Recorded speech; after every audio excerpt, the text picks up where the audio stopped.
Heyo, I'm Kago, and I want to talk about something. Stages. They're kind of a big deal.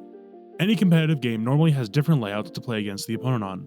In some games, they don't matter too much, while in others, these stages and layouts can make all the difference in the world for the way the game plays out. The focus of today's video will be on Smash Bros. And its competitive stage list history, along with the problem Smash Ultimate seems to be having. Stage lists have changed over time, and what has been considered a viable competitive stage is altering from game to game.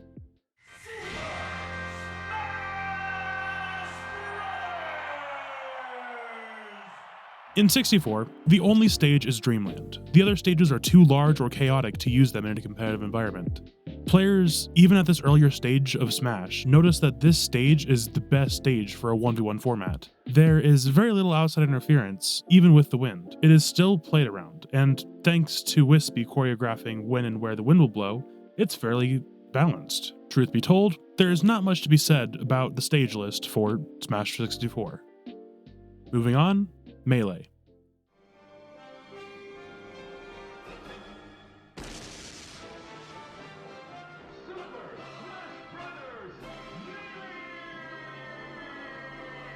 In Melee, things get bumped up quite a bit. This game is when people really started to get more competitive with this series, and with how long it's been around and how likely it will continue to live on, it makes sense that this is where the stage list became something to think about.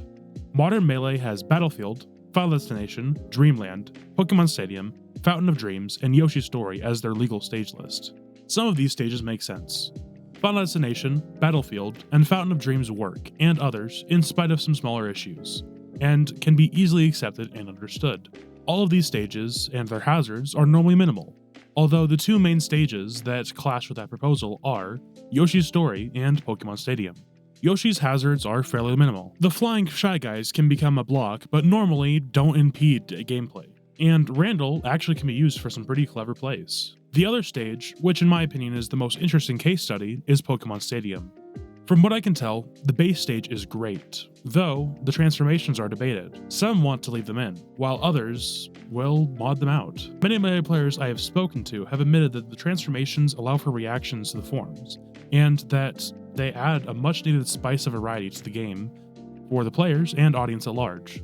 With how so many Melee players play Melee, I can see the viewpoint for sure, and it definitely holds up, as the game still is quite popular. Some stages were legal at one point, but were removed over time, these being Pokefloats, Corneria, Congo Jungle, Jungle Japes, Mute City, and Rainbow Cruise. However, be it too much jank, stage transformations, or outside elements which were outside of the player's control, these ones definitely make sense to me to be removed. We can see, even at this earlier part of Smash, that the goal is to allow everyone to have variety in gameplay without directly robbing a player of victory or loss. Next up, Brawl. Brawl seems to have a similar issue to Ultimate, where outside of Final Destination, Battlefield, and Smashville, legality of other stages were contested between regions. Yoshi's Island, Lilac Cruise, Pokemon Stadium 2, Castle Siege, Halberd, Frigate Orpheon, and Delfino Plaza were all legal or not in different rule sets.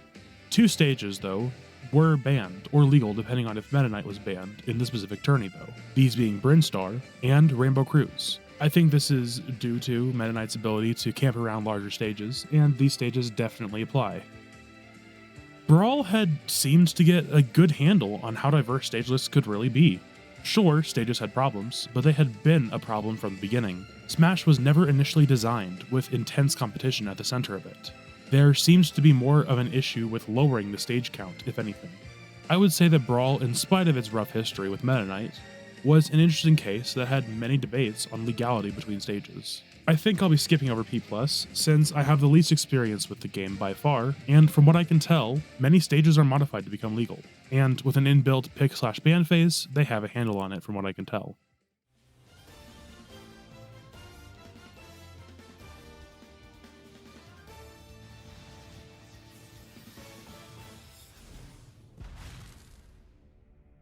Smash 4 for Wii U and 3DS. Now this is where I first got into Smash Bros. On a competitive level.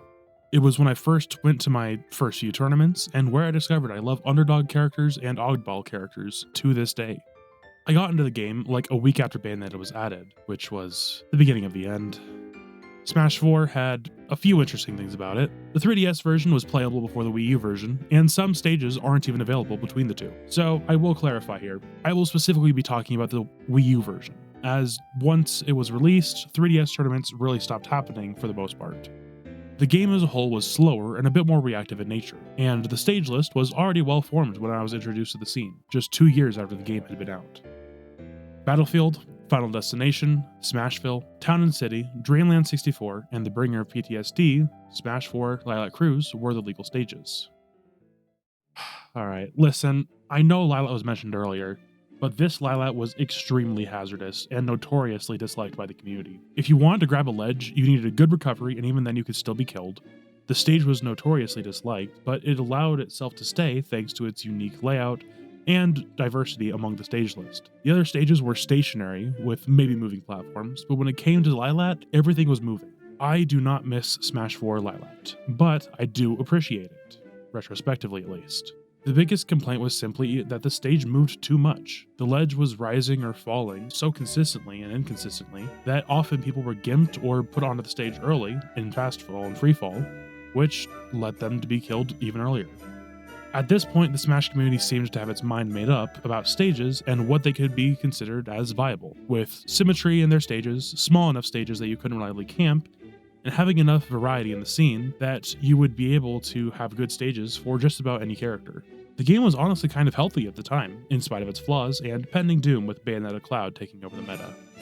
And finally, here we are at Smash Bros. Ultimate for the Nintendo Switch. This game was the first Smash game I was really able to get excited about for the release for. No joke, I ended up buying a Switch in anticipation for the game as soon as the initial launch trailer was revealed with Inkling.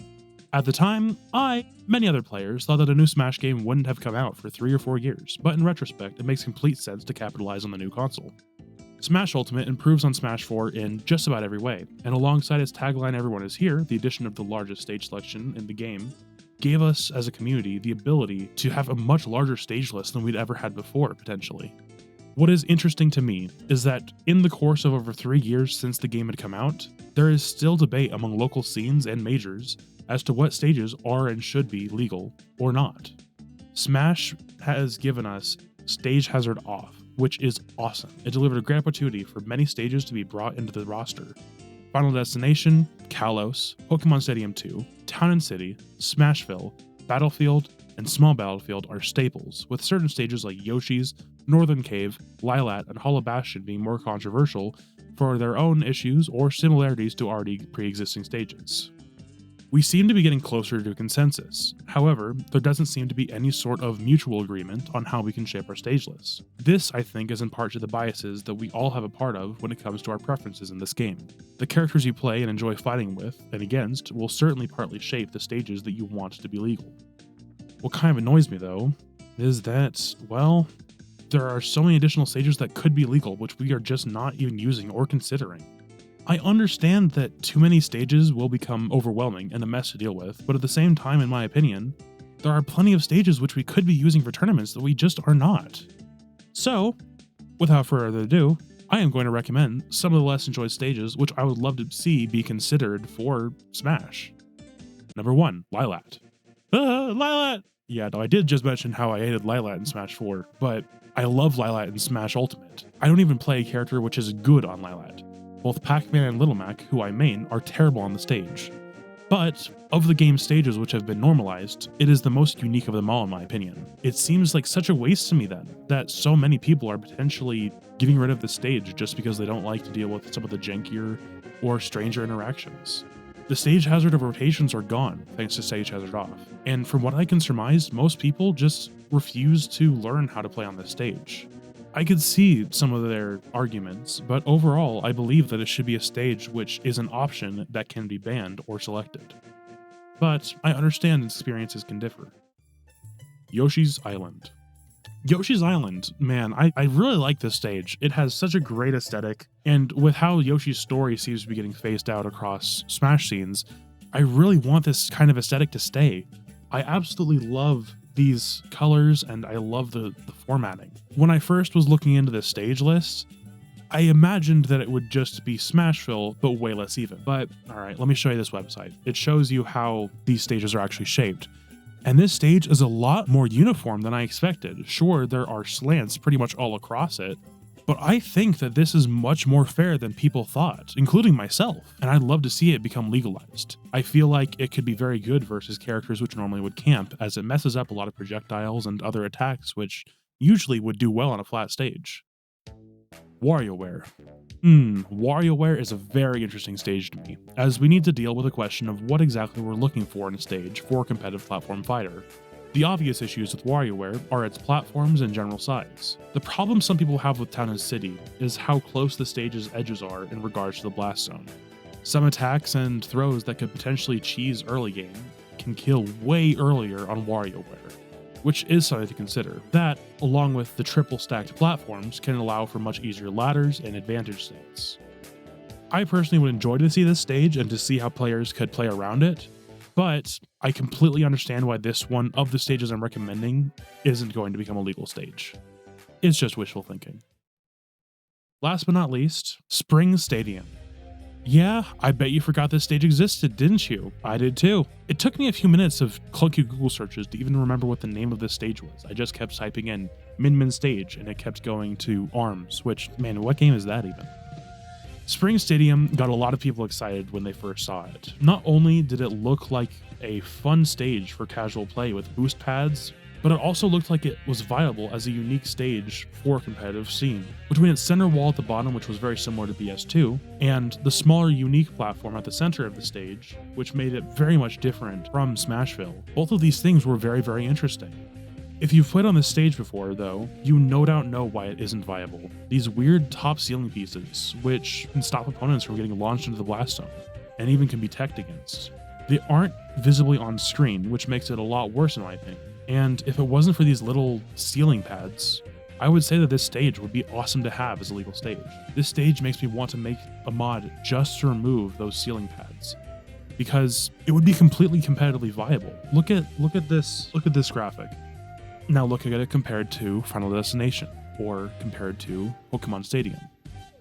It's a good size, and with the shape of the stage combined with the center platform, I think it could lead to some very, very unique gameplay.